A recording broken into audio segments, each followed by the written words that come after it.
Russia's Wagner taking advantage of Niger coup instability. U.S. Secretary of State says the U.S. Secretary of State Antony Blinken has accused Russia's Wagner mercenary group of taking advantage of the political crisis in Niger, where a military junta has seized power from the elected President Mohamed Bazoum.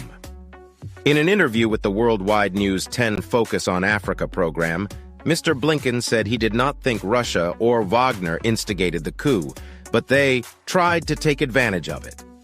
Wagner is a private military company that is widely believed to be linked to the Kremlin and has been involved in conflicts and business deals in several African countries, including Mali, the Central African Republic, CAR, Libya, and Sudan.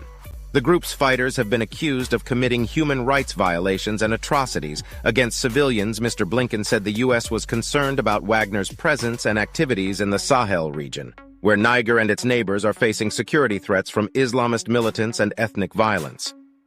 He said Wagner had brought nothing but bad things in its wake and increased insecurity wherever it went.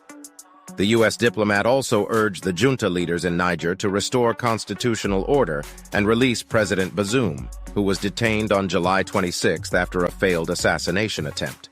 He said the U.S. had held difficult and frank talks with the coup plotters and warned them of the risks of working with Wagner. Mr. Bazoum, who is still in captivity, has also expressed his fears about Wagner's influence in Africa.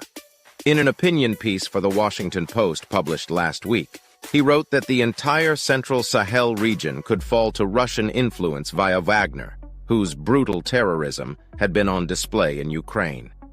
It is unclear if Wagner fighters have entered Niger, but a Telegram channel affiliated with the group said on Monday that some 1,500 of its fighters had recently been sent to Africa. It did not specify where on the continent they had allegedly been deployed.